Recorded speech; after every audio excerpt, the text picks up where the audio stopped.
Hi, Alyssa. Thank you for your podcast. I listen every Wednesday on my morning run, and it's been hugely helpful to have you by my side. Well, I have a question. Why are we so resistant to change?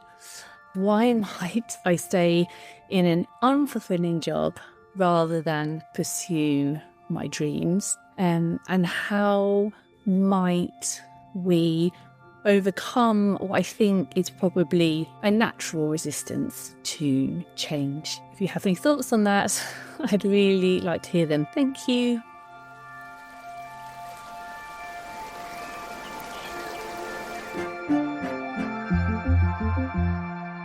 Welcome to Regenerative Worklife. I'm Alyssa Murphy, and if you're ready to make the leap out of your corporate job and into regenerative work, this is the podcast for you. Today is my first Q&A episode.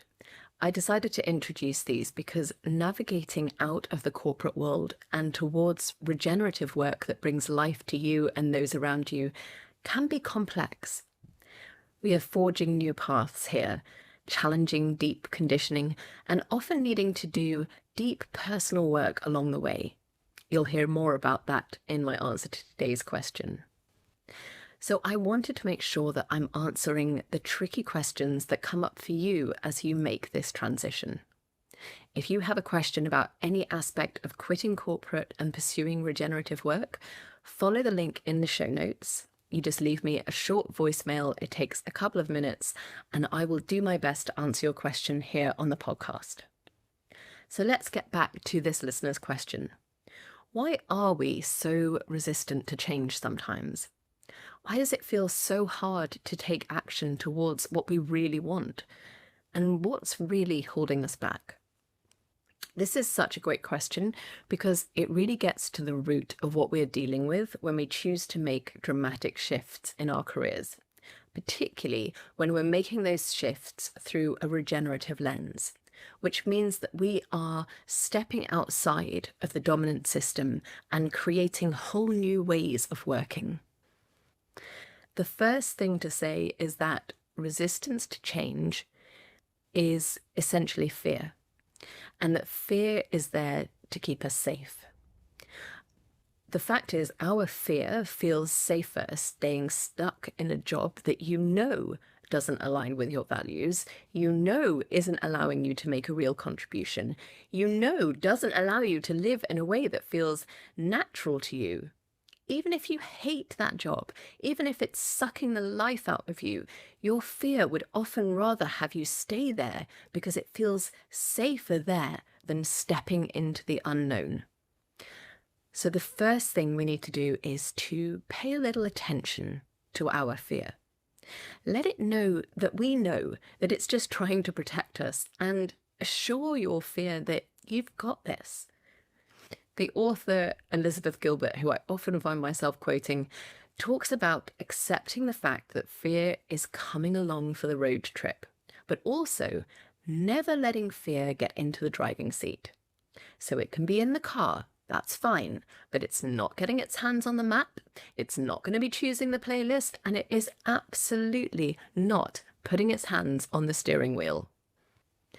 Now, if the idea of chatting with your fear feels a little bit too existential at this point, just try to notice when fear is showing up for you.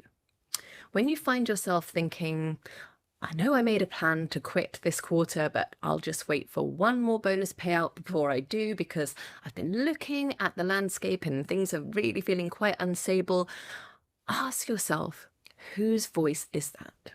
Could it be your fear talking? And what decision might you make next if your fear wasn't in charge? Okay, so we've acknowledged that fear plays a strong part in resisting the change we want. What else is holding us back? There are two layers to this. Firstly, surface challenges, and secondly, deeper challenges. Surface challenges are things like believing that you don't have the right skills or experience, which is probably the most common thing I hear from people who are interested in doing this work. Another one might be money, of course. It's a really common reason that people feel that they aren't able to make these changes.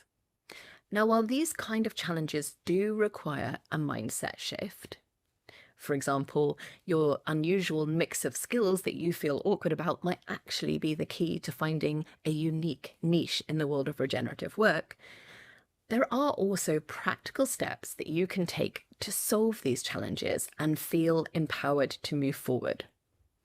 If you are struggling with either of the issues that I mentioned previously, I can recommend episode 8, How to Connect Your Skills and Experience to Regenerative Work, which may help you to realize that you're more qualified than you think. And if money feels like the biggest blocker for you, listen to episode 10, 3 Easy Ways to Make Money While Pursuing Your Regenerative Career.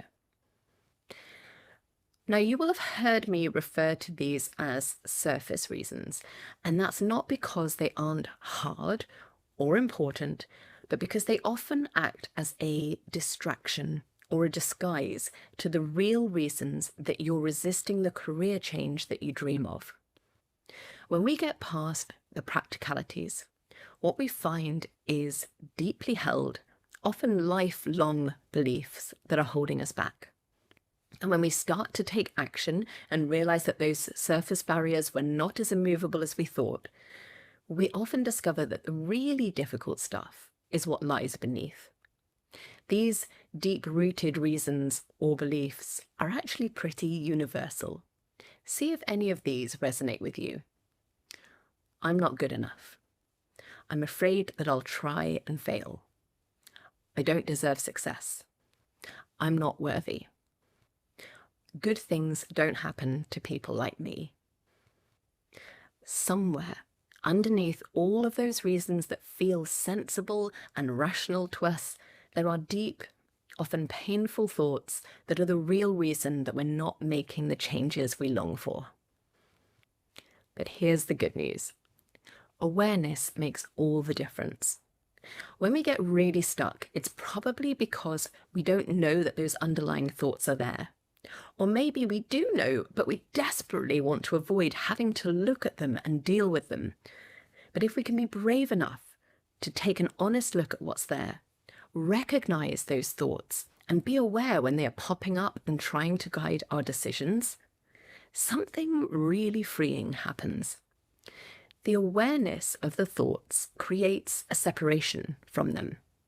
And in that space between us and our thoughts, we find new confidence, new freedom, and the power to do things differently.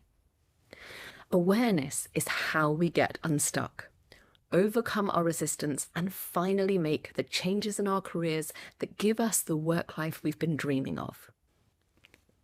So let's summarize. First of all, you are right, dear listener. Resistance to change is natural to a degree.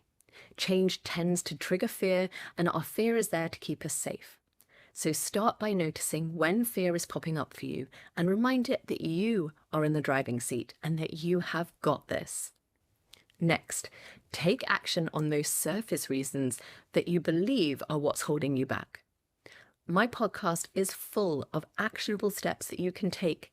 And every time you take a small step forward, you are wiggling yourself a little looser from that resistance. Finally, be brave and take a look at the deeper beliefs that may be the root cause of your resistance. A question I like to ask is, if I could wave a magic wand and guarantee you that money wouldn't be an issue, is there still something that would hold you back? Work that magic on each practical or rational reason until you get to the juicy stuff underneath. And please remember, you don't have to take this too seriously. We all have these unhelpful, deeply held beliefs. Perhaps it's just part of being human. If you can find it in yourself to smile at them, to even laugh gently at yourself, so much the better. The most important thing is to be aware that those thoughts are there and recognize when they are piping up and trying to control you. Often, just being aware can bring you the space and freedom you need to do things differently. The last thing I want to say to this listener, and to anyone listening who might be feeling frustrated with themselves for not making the change they really want to see, My bonus tip, if you like, is please be kind to yourself. This isn't easy work. Stepping out of the perceived safety of a corporate job and forging your own path into a regenerative work life that brings you joy and satisfaction, that's exciting, liberating, joyful work. But it's also really scary at times and can require you to do some challenging inner work. Take it one action at a time and celebrate each step forwards. And don't underestimate how much it can help to have a trusted guide by your side. I offer 6-month Vision to Reality career transition mentorship. In that program, you and I work together through every stage of this transition, from finding the courage to quit, developing your vision for your future work life, identifying a viable niche, and every practical step of building your regenerative offering or business. And working with your limiting beliefs is one of the most powerful components of that work. If you want to learn more about working with me to build the regenerative work life of your dreams, visit regenerativeworklife.com and click on VIP Mentoring. Thank you for joining me today. I hope you've enjoyed this first Q&A episode. Don't forget, you can ask your question. It only takes a couple of minutes, and you can find that link as well as the links to my mentoring program and all of the podcasts I've mentioned today in the show notes. Feel the resistance and make change happen anyway. I'll see you back here next Wednesday. Thank you for listening to the Regenerative Worklife podcast. It's time to put what you learnt today into practice. Remember, you were called to this work for good reason. Nature needs each and every one of us, and you can do this. If today's episode has been helpful, please take the time to share it with someone who needs a little guidance in stepping out of corporate and into regenerative. Learn more about how I can help you find your vision for a work life filled with purpose, impact, and joy at regenerativeworklife.com and connect with me on LinkedIn. Just search Alyssa Murphy. I'll see you back here soon for the next episode.